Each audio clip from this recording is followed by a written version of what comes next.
الحمد لله رب العالمين والصلاة والسلام على سيد الأنبياء والمرسلين نبينا محمد وعلى آله وأصحابه أجمعين أما بعد أعوذ بالله السميع العليم من الشيطان الرجيم بسم اللہ الرحمن الرحیم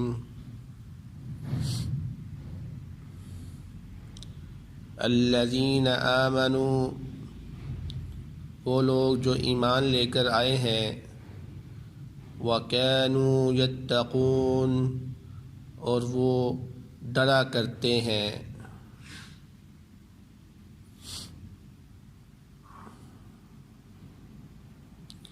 سورۃ یونس کی آیت نمبر 63 آپ کے سامنے تلاوت کی گئی ہے۔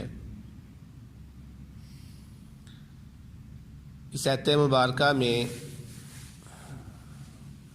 اللہ رب العزت اپنے ولیوں کی صفات کو بیان فرما رہے ہیں، اور یہ ولیوں کی صفات وہ صفات نہیں ہے جو ہم لوگوں نے اپنی طرف سے بنا لی ہوئی ہیں۔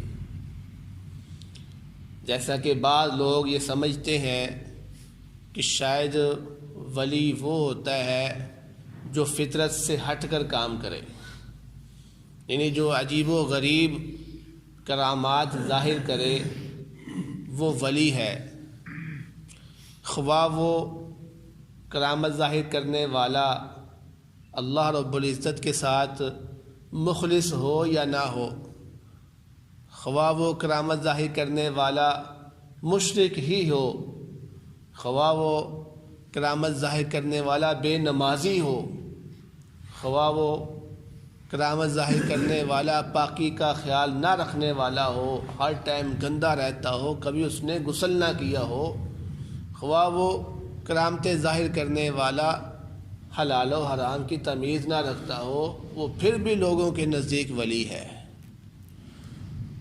تو ایسا ولی شیطان کا ولی تو ہو سکتا ہے، پر رحمان کا ولی نہیں ہو سکتا۔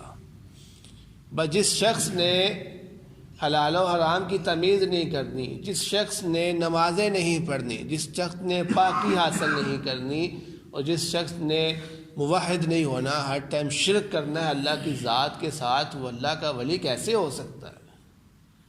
تو اللہ رب العزت یہاں پر ان لوگوں کو سمجھانے کے لیے بیان کر رہے ہیں کہ ولی تو وہ ہے الذین آمنوا، جو ایمان لے کر آئے ہیں، وَكَانُوا يَتَّقُونَ، اور وہ گناہوں سے بچا کرتے ہیں۔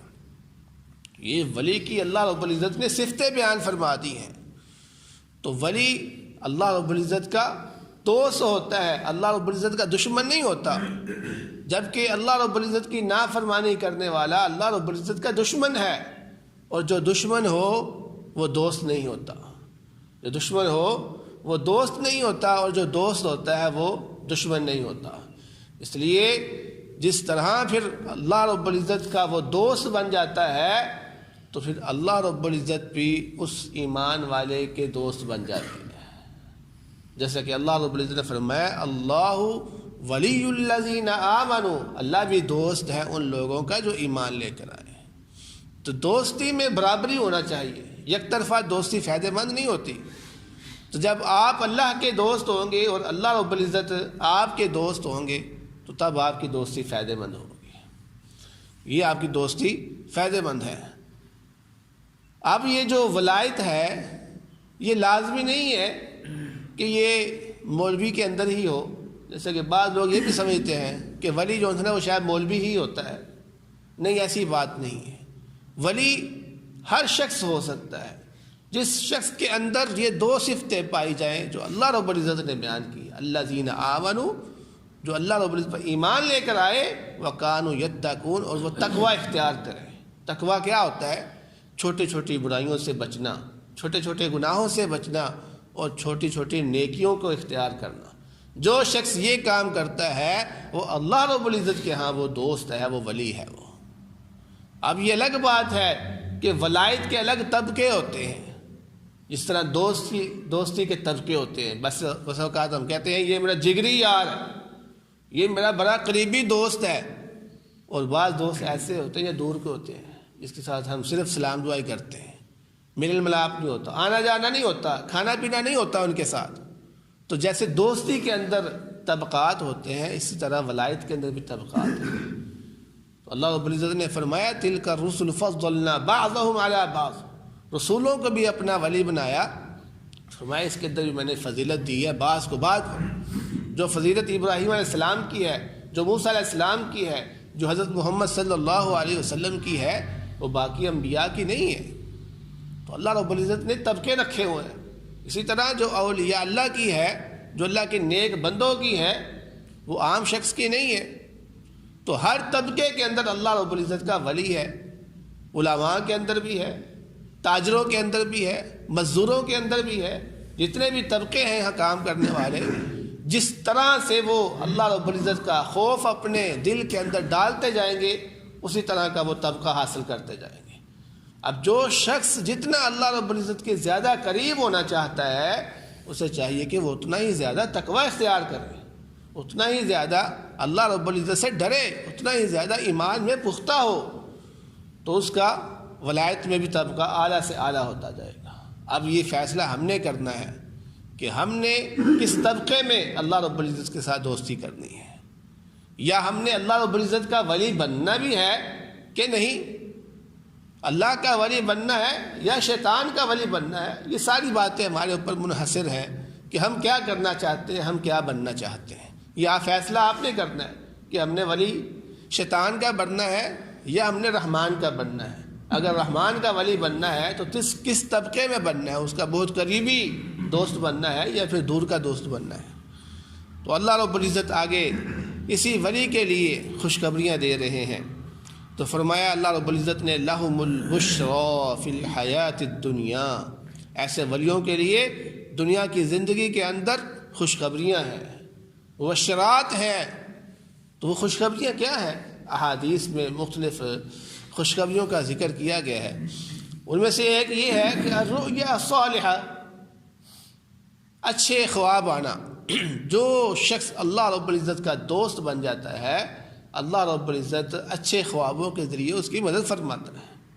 جیسا کہ نبی کریم صلی اللہ علیہ وسلم نے فرمایا کہ اس دنیا کے اندر نبوت باقی نہیں رہے گی. اگر باقی کوئی چیز رہے گی تو وہ صرف خوشخبریاں ہی رہیں گی. صحابہ نے پوچھا یہ خوشخبریاں کیا ہیں؟ اللہ کے نبی صلی اللہ علیہ وسلم نے بیان کیا کہ الرؤیا الصالحہ، نیک خوابوں کا آنا. یعنی نیک بندہ جو بھی خواب دیکھے گا وہ حقیقت ہوگا، وہ سچ ہوگا. تو یہ خوشخبری ہے اللہ کے ولی کے لیے کہ وہ جو بھی خواب دیکھتا ہے وہ حقیقت ہوتی ہے. اللہ رب العزت اس کو سچے خواب دکھاتا ہے.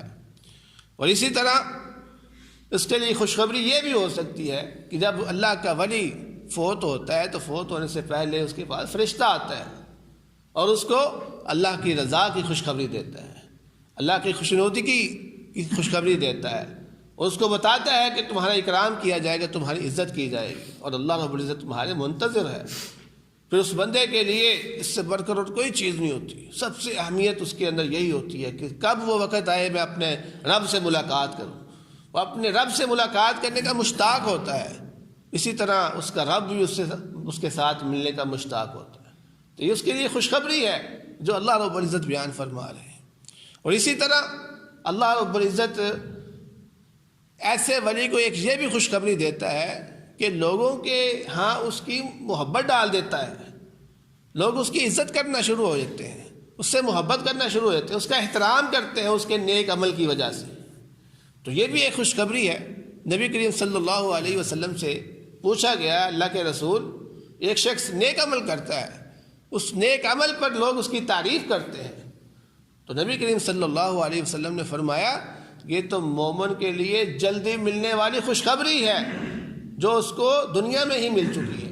یعنی ایسی خوشخبریاں جو اس کو آخرت میں ملنی تھی اللہ رب العزت نے اس کو دنیا کے اندر ہی دے دی ہے کہ دیکھو تم کتنے کامیاب ہو، تمہارے عمل قبول ہے، اس لیے ہر بندہ تمہاری عزت کرتا ہے، تمہاری احترام کرتا ہے، ہر بندے کے دل میں تمہاری محبت ہے. اور اسی طرح خوشخبریوں میں سے ایک یہ بھی خوشخبری ہو سکتی ہے کہ اللہ رب العزت ایسے بندے کی دعاؤں کو قبول فرماتے ہیں. کہ جو اللہ رب العزت کا ولی بن جاتا ہے، جو اللہ رب العزت کا دوست بن جاتا ہے، اللہ رب العزت اس کی دعا کو رد نہیں فرماتے۔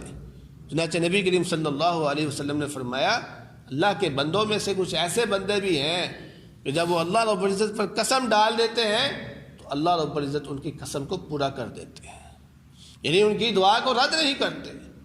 یعنی وہ اللہ کے ولی جن کو اتنا یقین ہوتا ہے کہ میرا رب، اگر میں اپنے رب سے دعا مانگتا ہوں کہ وہ اس کو رد نہیں کرے گا، اور بسا اوقات وہ قسم اٹھا لیتے ہیں کہ اللہ کی قسم یہ تمہارا کام ہو جائے گا، اللہ کی قسم اللہ تعالیٰ میرے ساتھ یہ ایسے کرے گا، تو اللہ رب العزت ان کی لاج رکھ لیتے ہیں، ان کی بات کو باقی رکھ لیتے ہیں، رد نہیں کرتے، قبول کر لیتے ہیں۔ جس طرح عام ہمارے ہاں دوستی ہوتی ہے، ایک دوست کو اپنے دوست پہ بڑا یقین ہوتا ہے، تو کوئی کام اگر پڑتا ہے تو کہتا ہے یہ مسئلہ ہی نہیں ہے، میرا فلانا دوست ہے وہ کرے گا، اس کو مجھے اتنا یقین ہے، یعنی اتنی یقینی سے وہ بات کرتا ہے، اس کو اپنی دوستی کا اتنا مان ہوتا ہے کہ وہ کبھی میری بات کو رد نہیں کر سکتا۔ تو اسی طرح جب کسی شخص کو اللہ رب العزت پہ یقین ہو جائے کہ میرا رب میرا دوست ہے اور میری بات کو وہ رد نہیں کرے گا، تو پھر اللہ رب العزت کہتا ہے کہ میں تمہاری بات کو واقعی رد نہیں کروں گا، کہ تو نے مجھے اپنا دوست بنا لیا، تو نے میری ہر بات کو مانا ہے تو میں بھی تمہاری ہر بات کو مانوں گا۔ پھر ایسا شخص دین کی مخالفت کے اندر کوئی دعائیں نہیں مانگتا، بلکہ وہی رب سے دعا مانگتا ہے جو جائز ہوتی ہیں۔ تو اللہ رب العزت ایسے بندے کی پھر دعا کو رد نہیں کرتا۔ تو یہ خوشخبریاں ہیں جس کے بارے میں اللہ رب العزت بیان کر رہے ہیں کہ لہم البشریٰ فی الحیات الدنیا، دنیا کی زندگی میں اس کے لیے خوشخبریاں ہی خوشخبریاں ہیں، وفی الآخرۃ، اور آخرت میں بھی پھر اس کے لیے خوشخبریاں ہوگی۔ کیا خوشخبریاں آخرت میں؟ جنت کی خوشخبری دی جائے گی اس کو، موت کو جو ہے نا وہ ذبح کر دیا جائے گا پرندے کی شکل میں کہ تمہیں اب موت نہیں آئے گی۔ یہ بہت بڑی خوشخبری ہوگی کہ جب انسان کو کوئی نعمت ملتی ہے تو انسان اس نعمت کے زوال کے لیے ڈرتا ہے کہ کہیں مجھ سے یہ چھین لا جائے، تو اللہ رب العزت فرمائے گا نہیں، یہ نعمت تمہارے پاس اب ہمیشہ رہے گی۔ تو موت کو ذبح کر دیا جائے گا، آخرت میں کسی کو موت نہیں آئے گی، تو یہ بھی ایک بہت بڑی خوشخبری ہوگی۔ اور اسی طرح اللہ رب العزت کا دیدار ہونا، یہ سب سے بڑی خوشخبری ہے۔ اللہ رب العزت کی رضا کو حاصل کرنا وہاں پر، یہ سب سے بڑی خوشخبریاں ہیں جس کو انسان آخرت میں حاصل کرے گا۔ تو یہ نعمتیں ہی نعمتیں ہیں، یہ خوشخبریاں ہی خوشخبریاں ہیں ایسے شخص کے لیے جو اللہ رب العزت کا دوست بنتا ہے۔ تو فرمایا اللہ رب العزت نے لا تبدیل لکلمات اللہ، اللہ رب العزت کے جو کلمات ہے اس کے لیے تبدیلی نہیں ہے، یعنی ایسی بات نہیں ہے کہ رب نے جو بات کہہ دی ہے، اللہ رب العزت نے جو وعدہ کر دیا ہے اب وہ اپنا وعدہ پورا نہیں کرے گا، نہیں، اللہ رب العزت اپنے وعدے کو پورا کرنے والا ہے۔ اس سے سچا کون ہو سکتا ہے؟ جو وہ بات کرتا ہے تو وہ سچی بات کرتا ہے، وہ پوری بات کرتا ہے۔ اس لیے فرمایا کہ جو میں نے وعدے کیے ہیں اس میں ذرا بھی شک و شبہ نہیں ہے، اس میں بالکل یقینی بات ہے، کیونکہ لا تبدیل لکلمات اللہ، اللہ کے کلمات کے لیے کوئی تبدیلی نہیں ہے۔ ذالک هو الفوز العظیم، اور یہی تو سب سے بڑی کامیابی ہے کہ جو تم کام کرتے ہو اس کام کے اوپر اللہ رب العزت نے جو تمہارے ساتھ وعدہ کیا ہوا ہے وہ تمہیں مل کر ہی رہے گا۔ اور انسان کے لیے سب سے بڑی یہ خوشخبری ہیں اور یہ کامیابیاں ہیں جو اللہ رب العزت نے یہاں پر بیان کر دی ہے۔ تو ہم بھی دعا کرتے ہیں اللہ رب العزت سے کہ ہمیں بھی اللہ رب العزت اپنے دوستوں میں سے بنا دے اور ہمارا دوست بن جائے۔ دعا ہے اللہ رب العزت سے جو سنا ہے اس پر عمل کرنے کی توفیق عطا فرمائے۔ بہترین صدقہ جاریہ حاصل کرنے کے لیے اس ویڈیو کو لائک، کمنٹ اور شیئر کرنا مت بھولیں۔